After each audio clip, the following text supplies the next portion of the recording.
So this woman was in her bare feet.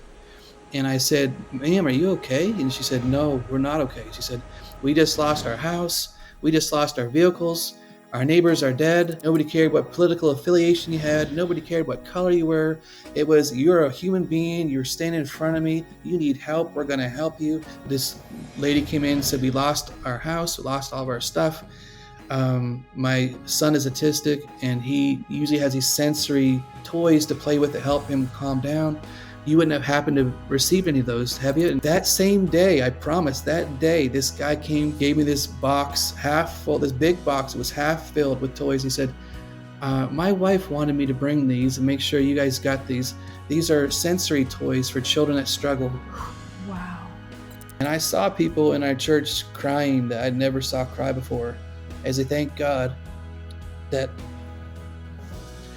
their son or daughter didn't die in the flood. It is the time where so many of us reflect on gratitude and being thankful, Thanksgiving time, where it's supposed to be a holiday. But for Americans in this country, there are a specific number of Americans who are still mourning the loss of their homes, of their neighbors' lives, of their pets, perhaps of what they thought was normal, and are now in crisis. So many of us have dealt with crisis over the past few years. And it's important that we can learn how to be grateful in those times. I truly believe that's going to help any number of us get through sometimes those dark points in our life. A loving touch, a kind word, somebody helping us. It made me think about the folks in North Carolina who are still reeling from the devastating effects of hurricanes in their state. We want to welcome Pastor Ryan Bridgeo from Plumtree Church in Plumtree, North Carolina. Yeah. Mhm. I've got family from North Carolina. They always called it North Kakalaki. Uh, but it put a smile on my face. And I just want to say Yeah. thank you for making time, because this is a little town and church is so important to the heartbeat Mhm. of your community. First of all, I just have to ask how you're doing, how your family's doing. My family are well. They're all healthy and strong. Thankfully, our house wasn't damaged in the flood, and that's why when it first started, we didn't know it was as bad as it was, because we had no power, but there wasn't any real damage. We went to bed the night before thinking it was just another storm, just another rain, and had no idea that it was so much more. And there's a road going up called Isaac's Branch beside us, and it was all rippled and just ruined. And my neighbor's yard was flooded. I'm like, wow, this is a lot worse than what I thought it was going to be. And while we're looking at that, this couple came walking down the road. And as they got closer to us, there was a husband and wife and two dogs. This woman was in her bare feet. And I said, ma'am, are you okay? And she said, no, we're not okay. She said, we just lost our house. We just lost our vehicles. Our neighbors are dead. And we're just trying to get out of here before a tree falls on us or something. We're just trying to get out of here. And so I hugged the lady from the side and just held her for a minute. She started crying. She was in shock. And I just said, if you just wait a minute, I'll go back to my house. We'll find a pair of shoes that will fit you. What size are you? Went back, got her some shoes, and we started walking her down the road. Well, there's trees down in the road everywhere. I mean, there was 50 trees down. I mean, it was everywhere. So we walked her down towards our church, trying to find her a place that she could rest and stay, her and her husband. And we walked down past there, went to the Toe River Lodge beside us.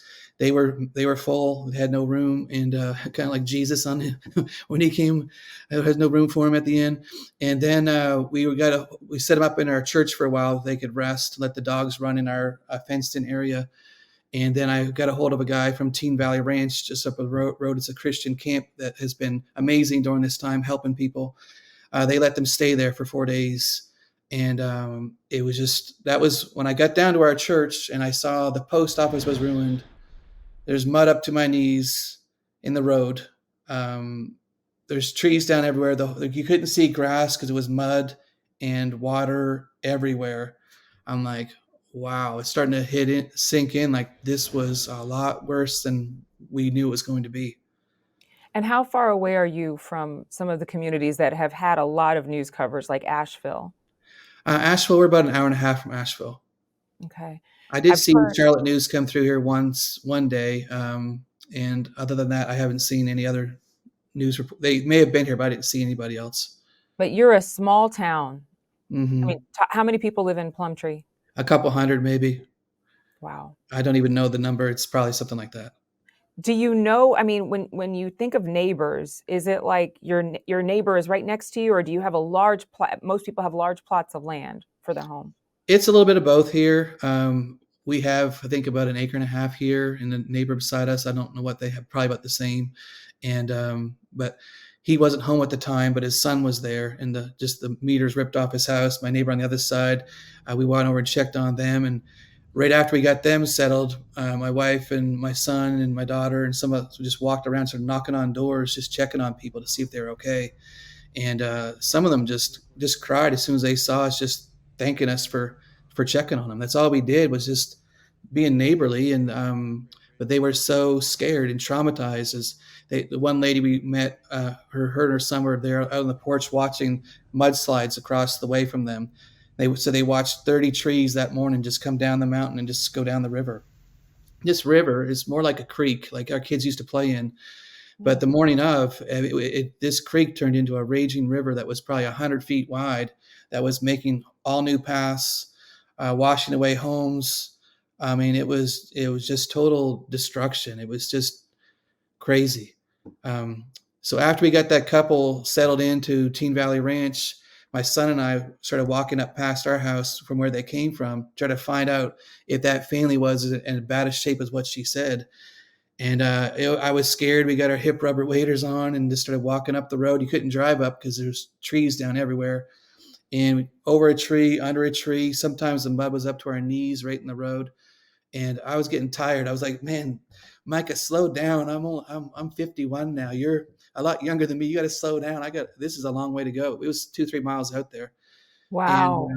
we You're got there. walking in mud for 2 to 3 miles. Well, it wasn't mud the entire way, but there was pockets of it where different mudslides had Yeah. come. There was pockets where it's up to your knees, or you're climbing over this tree or under a tree, and I was getting winded for sure. And so anyway, we finally made it out there. It's probably about 6:30 at night before we get out there, but an hour of light left, and their house was totally gone. You couldn't even see a stick left from the house. It was gone from a massive mudslide. There was a house beside it was still there, but all their yard was gone. And across the road from them, there was mudslide coming down the other way, and there was two houses down there totally destroyed. The vehicles twisted up and wrecked around trees. Their bridge was gone. It was just awful. It was confirmed that two people had died there, but there was Mm. nothing when we got there was nothing we could have done. I mean, they needed professional search and rescue teams to rescue them, and they didn't find those bodies for, I think, 7 to 10 days later. The two that Wow. passed away, one was 86 and one was 66. Uh, Mm. and it was, yeah, just scary. They died in a mudslide. I mean, what a way to die Yeah. and to be buried. Hmm. But just what a way to live through something like what those neighbors of yours went through, where Yeah. their entire life was completely submerged in dirt. Hmm. And in an instant, they lost everything. Yeah. What has your church, which has been around for over 100 years, Yeah. so definitely well known in the community, Hmm. what has your church been able to do tangibly to help meet the needs of those kinds of folks? Well, when it first started, we didn't know what was going to happen. We were told we're not going to have power for a month. We were told, a lot of different things. We had our cell phone towers were all down. Nobody had internet unless you had Starlink, and you had hooked that up through a generator. And it was just, no one knew if their neighbor, their family members was alive across town. It was chaos and scary. And on Monday, we started a distribution center at our church after the storm. And we were basically been living there, it feels like, ever since. Because we went, I don't remember, it was over a month every single day for over a month. We were there from 9 till 6. And we were helping give out food, helping with diapers, clothing, uh, baby formula, and medicine. We had gravel, firewood. We had, heaters, propane, gas, diesel, kerosene. We had, so many different things, chainsaws, generators, and just all this stuff just kept coming as we opened up. Just from all over the country, these people started coming and just donating things. And are you the pastor? Yep. And they'd throw $1,000 at me, or they give me these donations, give me these clothes and stuff. And we would just give it to families in need as they came through. And it was just It was overwhelming. I mean, we had helicopters flying by that we never would see helicopters. The governor was here.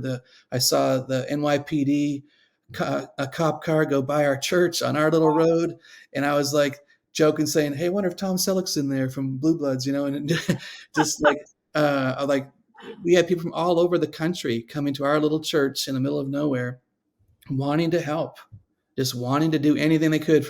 And all the volunteers were all the same. They would do anything, whether it was serving the people, delivering firewood, moving stuff around, helping us organize, sorting clothes. No matter what the job was, I don't remember ever hearing one volunteer complain. They just stepped up and just would do anything to help. And it was amazing to see. It was amazing to see. It still is amazing. So, how busy are you now, several weeks past that tragedy? It's starting to slow down. We've slowed our distribution center down to Tuesdays and Thursdays and Saturdays for just 3 hours, because we now have Walmart's open again. There's a few Dollar Generals and stuff that are open now. Our closest Dollar General was totally destroyed. Everything in it was just just washed out into the road. It looked like a junkyard. It was just terrible. So much damage. A lot of our restaurants are all still closed. I think we have one Mexican restaurant open, and Bojangles, I think, is open now. But there's so many businesses, so many places that are just still closed. They don't have jobs, and it's been hard on a lot of people for a lot of reasons. Their house might have been destroyed, but they lost their job, and so now they don't have money to pay their mortgage, and that part's been really challenging for a lot of families. So, in that case, two questions. One is, if somebody's house got wiped away, is the church helping to help finance the rebuild? Is it helping with finding people shelter temporarily? Or, and what are you guys doing in terms of helping people pay their bills, if anything? And there's no wrong answer here. Yeah, well, we're doing everything we can do for sure. We've put on some new tires for some people, a couple different families on their cars. We've helped two families receive campers from other.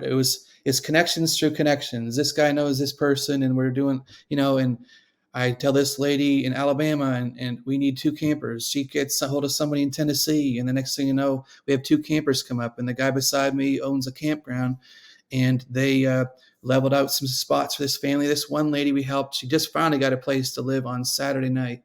She was living in her car for 7 weeks with 5 dogs, Oh and my. she came into our church on Saturday, a week ago Saturday, and we started help her get tires, help her find a place, and trying to help her with a lot of different things. And she finally got a place to stay just a few days ago on Saturday, and just wild. I couldn't even believe it. I said, "You've been living in your car with those dogs for?" She goes, "Yeah, they help me stay warm." I'm like, "Oh man." But where does she shower? Where does she I don't know that she eat? did.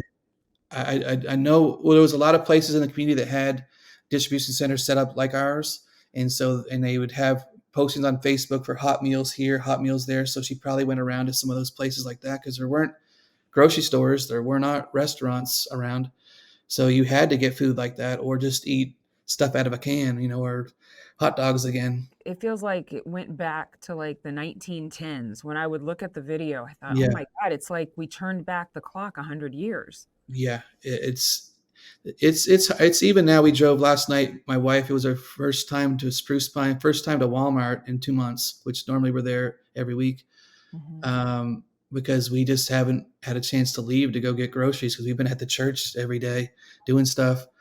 And but it's just the devastation you see. All the It's a really beautiful place to live. It's normally just green grass, mountain views. There's just people come from all over to stay here for a weekend, and now it just looks bad, like a war zone. It looks, and I don't know how long it's going to take to clean it all up. I mean, it's going to be potentially years.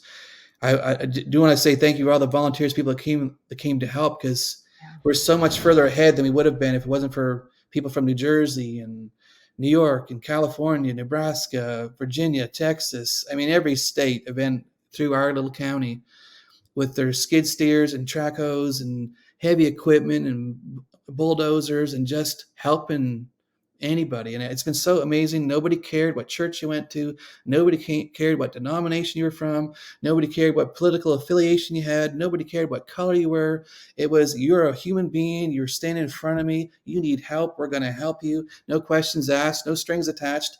And it was just neighbors being neighbors. And that part was so uplifting. It was so encouraging to everybody. Like, you're hugging each other. You're praying together. I had a friend tell me there was an older man that his driveway was ruined, and these people were out there digging in his yard trying to help him fix it up. And a friend told me, he goes, "You see those two guys over there?" I'm like, "Yeah." He goes, "Those two guys absolutely hate each other." But he goes, "I know for a fact if they weren't helping this guy, they'd be fighting each other right now.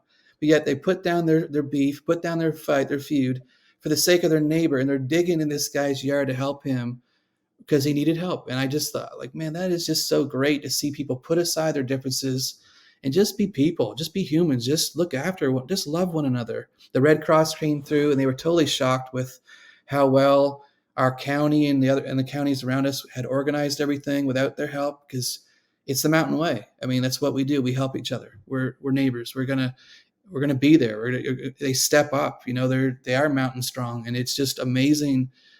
That's one thing I hope when this is all back to quote unquote normal, is we can still stay closer together as a community than we were before the flood, because that has been a real blessing to pastors I didn't know, neighbors I didn't know, that I know now that are actually really awesome people. I just never had the chance to ever meet them.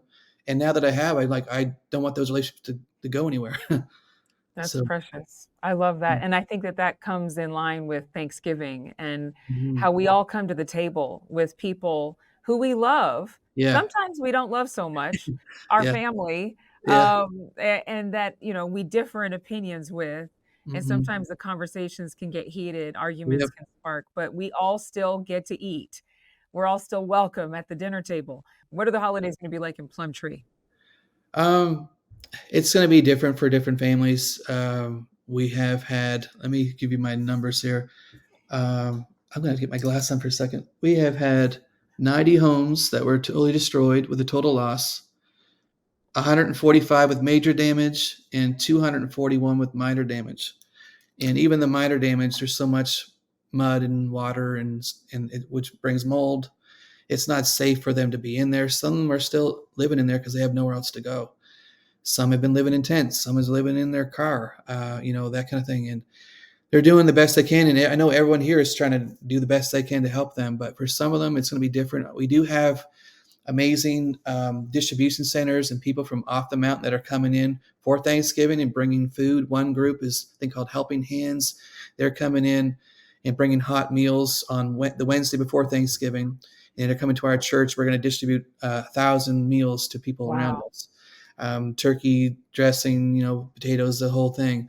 And they're bringing it in, and we're just going to be there and try to help give it out to as many people. We've contacted other churches that are close to us to say, "Can come here at such time to pick it up and bring it back to your church people." And they don't have to go to church either. I try to tell people, we're not trying to manipulate you to come to our church. We're just trying to help you. Like, if you want stuff, come get it. It's yours. It's not for our church people. It's for the community. And so I really try to emphasize that, because we just want to help people. We're Mhm. not trying to manipulate anybody into anything, any relationship with Jesus through this. We're just trying to love people like he does. Jesus will speak on his own. He stood the test of time all these years. He's going to make it through the end. He's good, and if we just love like him, that's what the Bible says. How they'll know we're Christians, by our love, not by our fine sounding arguments or our intellectualism. It's actually loving people and just being there when they need you, and that's Yeah. what we're trying to do. Tell me a story. Tell me a story of something that came to your church as a distribution center that Okay. you were surprised to see land in your lap, and then the person or people who benefited from it. Yeah, there's a bunch of them that's like, just like in any work you start doing, after a while, you start getting jaded to it because you get tired or whatever. You just get weary of well doing, no matter what the job is. And there was one of those days, and you get some donations. You just kind of way to pass the time. You kind of mock it and laugh, like, why did someone give us an electric heater when we have no power, kind of thing. And then later, a guy comes that day and asks. It happened every time, the same day, within a short time. I remember thinking that, and then this guy came and asked me, would you happen to have an electric heater? And like, yeah, why do you need it? He said, well, my mother is on oxygen and she can't have a buddy heater or the open flame heaters in there because it can cause an explosion. So we want to plug it up to our generator so she'll be warm. She's been cold. I go, oh man, I didn't know that. And I kind of felt dumb, but we gave it to him and was able to help them. Another one, this lady came through and we started to get fresh fruit and things like that there. I went over a month without a salad. I remember eating a salad. I felt like parts of my brain were tingling that it was like, this feels so good to eat something healthy. Green, something Yeah, green. because we just didn't have it. But early on, someone brought up a bunch of apples and we were giving them out to the community. And this one lady came through and my wife offered her some apples. She said, no, that's okay. I don't like apples. I'm like, huh. My wife's thinking like, whether you like them or not, you should probably eat this. I mean, we don't know what we're going to get later for food. Like there's not a lot of stuff options here. We're eating ravioli and things out of cans. And anyway, but her heart felt checked. Like God's like, I can get her what she wants, kind of thing. And she said, well, what would you like instead of apples? And she lady said, I would like bananas. And my wife's thinking like, how are we going to get bananas? But anyway, she felt that check in her heart. Like God's like, I can get her bananas. And so that day, this whole big bunch of bananas came. And my wife just stood there going, wow. Like, and she called that lady up, can you come back to church? Those bananas you wanted are here. And it just kept happening again and again, things like that. Someone donated a box full of exercise equipment, videos, and like skipping ropes and those stretchy cord bands and stuff like that. It's like, yeah, we're going to sweat into the oldies here with in our, there's mud everywhere. It's a war zone. But you kind of think like that, like just, and again, she felt convicted. Like, how do you know I didn't prompt them to give that? And so later that same day, this family came in and they're carrying their big dog and they lost everything. They couldn't even find the leash for their dog. My wife was able to go over to that box of the exercise equipment, take one of those stretchy bands, and they turned it into a leash for this dog. Wow. And just so many things. I had another guy came in. It was his mother's son came in. He's 21 years old. He's 7 feet tall. The guy is huge. Whoa. And he's a special needs kid. He was carrying around an iPad. His clothes were all dirty, just like a lot of our clothes were dirty because we couldn't wash our clothes. There was no power, no water. And we're helping this lady get a heater. Their business was destroyed. Their house was damaged, but not destroyed. And they were just shaken. You could tell they were just traumatized by what's going on. And we helped her get a heater, get her some propane, and just gave her the best stuff that we had to give her. And I said to her, I go, I think I have an outfit in the church that fit your son. And she goes, nah. And he's like, no. He goes, I'm too big. You wouldn't have anything to fit me. I said, I'm pretty sure I do. I said, why don't you walk with me over to the church and we'll go and look. And walk in there, and sure enough, there was I remember seeing it the day before, this 4X bib overalls with a jacket. And he put it on. It fit him just perfectly. Wow. And he was so touched by it. I mean, you'd think I gave him $1 million. Walked back over, and he showed his mom. He goes, look, mama. And right there in the middle of crazy, they just hugged each other for 30 seconds or more. Mm-hmm. And I'm fighting back the tears. It was beautiful. And it was just so cool. Let's just see. They were so thankful. They lost everything, but he got a bib overalls and a jacket. They were brand new in a plastic. They were nice, but I mean, they were just so thankful. And she said, you know how hard it is to find clothes that fit this guy? And I said, no, I don't. But she goes, it's really hard. Another one, special needs. This lady came in and said, we lost our house, we lost all of our stuff. My son is autistic, and he usually has these sensory toys to play with to help him calm down. You wouldn't have happened to receive any of those, have you? And my wife said, no, I don't think so. But can I get your number in case we do? Because God knows how to do this, and he's good at this. And that same day, I promise, that day, this guy came from, I think it was Raleigh, and he gave me this box half full, this big box. It was half filled with toys. He said, my wife wanted me to bring these and make sure you guys got these. These are sensory toys for children that struggle. Wow. And my wife calls up the family. They came back, gave them the whole box. And it was just like, wow, God, you are so good at this. And it was, you know what you're doing. You know how to help people. And it was just time and time again, we give out $500 to a family in need, and someone would give me 1,000, or we give out 600 and we get 800, and it just kept coming. It was like we couldn't outgive God. Like He said, you can't outgive me. And it was just trying to be that funnel, God's funnel. Just, I mean, some organizations, they have to take a percentage of the donations because they have to pay for their staff and stuff. But at our church, I'm already paid. So 100% that comes in, it's going right out. And I'm making sure it's 100% of it. And I love that. I love it. Like, we're helping families. You asked this, we're helping families rebuild. We had a couple campers donated, but we're actually going to help families build. We've had sent drywall jobs already, a couple of those that have been done. Help people. I've basically been helping to send people work crews, and they've called me, and I know somebody. I send them over there, and it's this middleman kind of thing I've been doing. And other people at church have been helping a lot with that too. We've helped clear out trees. One lady had 9 trees on her house. We've helped clean driveways. We helped rebuild a driveway for a lady and her husband in our church. Awesome story. He is a lineman for Mountain Electric, and they were working around the clock trying to restore Right. power. And she's 7 months pregnant. They had 2 little kids. Mm. He'd work all day long, come home, sleep 5 hours, and go right back out. So she's acting like a single mom. They had to leave their place because they knew the storm was coming. They left the night before, and they were living with her parents, and their driveway was totally ruined. There was no way into there. And so they were out from their house for 19 days. She's 7 months pregnant with 2 little kids, and he's doing the lineman job. It was stressful for them. And so a couple of guys at my church, one of my neighbors, and a partner church in Johnson City, the Altar Church, partnered together to help get the supplies, because we couldn't get the supplies up here. We couldn't buy gravel. We couldn't get the culverts they needed. Helped us come up with 50 feet of culvert, the gravel, the stone, and they did 2 days of labor with the guy in our church, and they put them in a whole new driveway section so they could get back to their home. And 19 days later, they're back at their home, and their little son Noah is like, if you need something done, you need to talk to Pastor Ryan. He's a hero.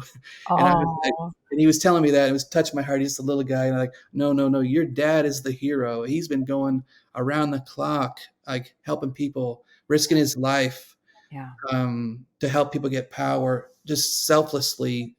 I couldn't imagine how tired he must have been. Just kept going and going and going. Um, but yeah, amazing donations have come in. Piggybacking on that story, my son Jordan, his girlfriend, his parents live off the mountain in Charlotte area, and we couldn't get chainsaws up here. We couldn't get chainsaw chains up here. We just couldn't get it. And so they brought up 30 chains, different sizes and stuff. And so we just brought it right to our friend Michael's house, who works for Mountain Electric, and said, here, take these to work with you. Because you can't get the power back on if you can't get the trees off the wires and can't fix the stuff. And the chains were getting so dulled because it was all covered in mud, and they dull your chains. And so this church gave 30 chains. Well, they're pretty expensive too. And we just brought them right to them, and they were able to go back to work the next day and use them. And it really helped, in its own way, speed up the process of getting power back for people. Well, that just shows that, again, I think that what I see and what I hear from you and what I've seen before is that the church becomes this heartbeat that encourages and fuels and brings oxygen to these different, very tangible things. It's not just hot meals. It's not Yeah. just putting clothes on people's backs, though that is, as you said Mm-hmm. so eloquently, part of the beauty and part of so much of what we have to be grateful for. But chains for chainsaws, I mean, Yeah. a driveway, making Mm-hmm. sure that people have those very necessary things to Yeah. keep not just a family going, but a whole community going. Now, I Mm-hmm. want to ask you a question because I did a little tiny bit of research and I Okay. saw the history of your church 120, almost Yeah. 120 years ago. Mm-hmm. You are the longest serving pastor in the church's entire history. Is that true? No, not yet. There was one Pastor Clapp. He was there for 40 years. Okay. And then my friend Wally Wise was there for 20 years. I'm now in year 18. So I'm catching up to him almost. I'm almost tying for second place, but not I quite was there going to yet. say, But okay, most of so them have been top, there a very short amount of times, like 5 years yeah. or 1 to 2 years. Yeah, and I wanted to ask you, what has kept you there so long? Well, I mean, we just love the people, and feel like my wife and I are both from Canada. We moved down in '98 to work at a children's home in Crossnore. We were house parents there for 6.5 years. And my dad was a pastor. My grandfather was a pastor. So I have a lineage of that. And I just felt called to be here. I don't view it as a stepping stone to go to another church like some people view, um, church stuff. You're here in my heart is we're here to serve. So whether you're in the church of 100, you're the church of 1,000, church of 50, whatever it is, you're there to serve. And so you're there not to step on a ladder, to climb a ladder. You're there to serve the people. And so I'm here until God tells me to go somewhere else. And I don't see that coming. I love it here. My family loves it here. My kids were all born here. They all have friends. They all went to school here. They love it here. And my family, when they come visit, they love it here. And there's just wonderful people that live here, and it's a great place to hunt, fish. It's a great place to live, raise a family, and so maybe one day we will, but I don't have any plans on moving. But if God moves us, we will. But even after the war zone that you're living in right now, Yeah, even with so much devastation around you, keeping you there is that commitment. And I want to ask you what you're most grateful for. What are you most thankful for ahead of this Thanksgiving holiday? I really had been grateful for our team at church. They're family. They know family, and if family is everything. And so we didn't have to beg people to come volunteer. They didn't say, come on, pastor, let's do that. We've been here every day. There wasn't a lot of grumbling and griping. Even though people got tired, I got tired. It's a lot of work. Those Yeah. generators are 300 pounds. Some of them, we're giving them, I mean, it's work.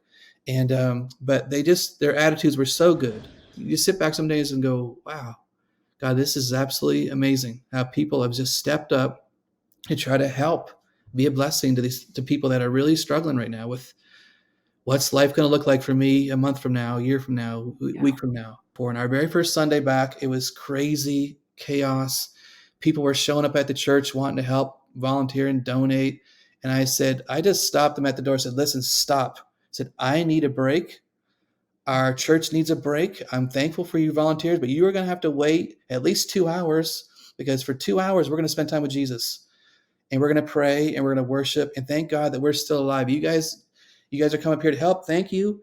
But we live here, and this is our normal. This is our normal right now. We need a break. And so I had somebody stand out front and just like kind of just stop them from coming in, because they just were coming from all over. They're wanting to help, and they're ambitious to help, and it's great. But for 2 hours, we just worshiped and prayed and thanked God. And I saw people in our church crying that I never saw cry before, as they thanked God that their son or daughter didn't die in the flood, because there was so many opportunities where they could have died, and just God saved them. Like one of my friends, Pat, he stood up to testify and just thank God that like where his son lives, the whole bank is gone, his bridge was gone, his yard was flooded with mud, and it still looks terrible there 7 weeks later, but he's alive, and Yeah. his other son's alive. And this other lady, she stepped up to testify and share how her son and just recently got married. They were going to sleep at the in-laws' place, and they felt not to, and they stayed at their house instead. And that night of the storm, a tree fell right on their house, right on that bed where they would have been sleeping in if they Yeah. hadn't have been. So that whole morning was just stories like that. It's on our live stream, and it just, man, it was probably wasn't a dry eye in a place, because we were just thankful. Like, yeah, you might lose a house, you might lose a car, and many did, and it was awful. But losing a family member, losing a loved one, you really start to find out what's really important when you go through something like this. And at the end of the day, what really is important is people loving each other and being family. Those little beefs, little things we're ticked off about, they just need to put them aside like that, guys, and agree on something, and work for a greater cause of loving our neighbor. And I'm seeing that in action more than I ever have anywhere before. And it's encouraging, and it's awesome. It is awesome. And it's so wonderful to hear stories of people who stood there and shared how thankful they were to be alive. What happened to the first couple that you saw walking down the street barefoot? Where do they live? They stayed at Teen Valley Ranch for 4 days, and then they went to go live with their son or daughter off the mountain somewhere. And I haven't heard back from them since then. But they found a place to go. I don't know if they're going to come back here or not. They were renting, but I haven't seen them since since that early on days, but they're okay. They're okay. They're And okay. Yeah. that's the most important thing. Just wanna Yeah. make sure I'm sure our viewers would be curious, "Well, what happened?" Yeah, they're okay. If anyone wants to give, we are trying to help these families rebuild. We're taking appliances, we're taking lump. We have our yard. We have 2x4s, 2x6s. We got OSB. We have windows and appliances. We have in a storage unit because they lost it all. I have videos of like whole rivers going through people's living room, and just when I got the other day, this is kind of a cool story. My wife is this boy's school teacher, and I had this video I was showing her, like, hey, that's my kid from my class in the video there. And this beautiful blue truck was totally smashed around this tree to nothing. And they showed this video of the river running right through their house. And then on Saturday, that family came to see me at church, and not knowing I had just seen the video that earlier that day and showed it to my wife, they came and asked for help. And like, are you the family from this video? They're like, yes. How did you get that video? And a friend had sent it to me, and I'm like, we're gonna help you guys. I gotta get on TV. If I gotta get on whoever, talk to whoever, I'm gonna fight for you to try to get you some money to help you, because I know if this happened to me, I couldn't afford to fix my house like that. I couldn't afford a new well, a new septic, a new all the drywall, insulation, all the stuff they're having to pull out. I couldn't afford it without help. And there's still some of them still have to pay for their old house that was destroyed because they didn't own it yet, and they Oh, didn't have wow. they didn't have insurance. They're paying for their old cars. They're paying for their old house, but then they have to go back and try to get a new car and a new house to live in. And where we live, there's not a lot of industry. There's not a lot of jobs like that, and it's tough for anybody to be able to afford to do that. And so we're just trying to lighten some of those burdens and help them. And we've had money come in, and we're planning on having that money go right back out as soon as we check the needs, making sure they're legit and they're authentic, and it's going to be used and done the right way. Okay. We're gonna because we want to honor the donor and the donation, and Right. make sure it's well checked, and then it's going to go to these families to help them get some help. I'm going to jump around. I guess so many stories, but anyway, I'll tell you that miracle story. I'll come back to that. This lady, her heart was out of rhythm, and she had a pacemaker. And she asked a friend in my church, said, "Can you take me to the hospital?" I said, "No, I can't. Our road is. I don't know if you've been out, but you can't get out of here unless you have a big, big truck. You cannot leave because there's trees down, the road's gone. I mean, it's a mess." And she goes, "But I can pray for you." And she puts her hand on her. This lady wasn't a believer. She put her hand on her and said, "In the name of Jesus, I command your heart to be healed." And the lady just like bounced back, kind of like stepped back and like, whoa, because she felt power go into her. And she goes, "What did you do to me?" She goes, "I just prayed for you." She goes, "No, but I feel different. What did you do to me?" She said, "I just prayed." And she's like, she goes, "Wow." And her skin was gray before, almost a gray color from just her heart not working right. And her skin color went back to normal. And the lady said, "I haven't felt my heart this good in 10 years." And Wow. and the lady right there on the side of the road, and around all this destruction and chaos, led her to Christ right there on the side of the road on day 1 or 2 of the whole thing. Just wild. Awesome story. But I was driving, we were doing deliveries out to Roaring Creek in a truck, bringing wood and the supplies we would get, we'd take out to them because some of them couldn't get out. We were delivering stuff to other churches there to help the other communities. We just try to bring it anywhere was need. And so we went out there, and when I drove by, I saw this house. It was a truck pushed off the road, a car off the road. And it was just all just destroyed. And I was just like, wow, who lives there? So I put a Facebook post out there, who lives in this house? And I had to take a picture of it and posted it. I want to help this guy. I don't know, just in my heart, I want to help him. And so someone sent me his information, and said, we want to help him. Someone had donated a car to gave it to me, just give it to somebody in need. So I said, when I found out who lived there, I said, "You need to come see me at church sometime if you don't mind." He came to see me. I said, someone who wants to give you a car. He goes, "Give me a car? Why?" I said, "Because you lost your car, your truck. Someone stole the toolbox right out of the back of his truck." Mm. Um, and his house was pushed 4 feet off the foundation. I have a video I could show you where he was outside filming the morning of the storm when he noticed he's there with his wife and two boys, a mudslide heading for the house. And in his video, you can't see the mudslide, but you hear them screaming, run, run, run, run, run, like that. And they just barely made it out within seconds of Wow. dying.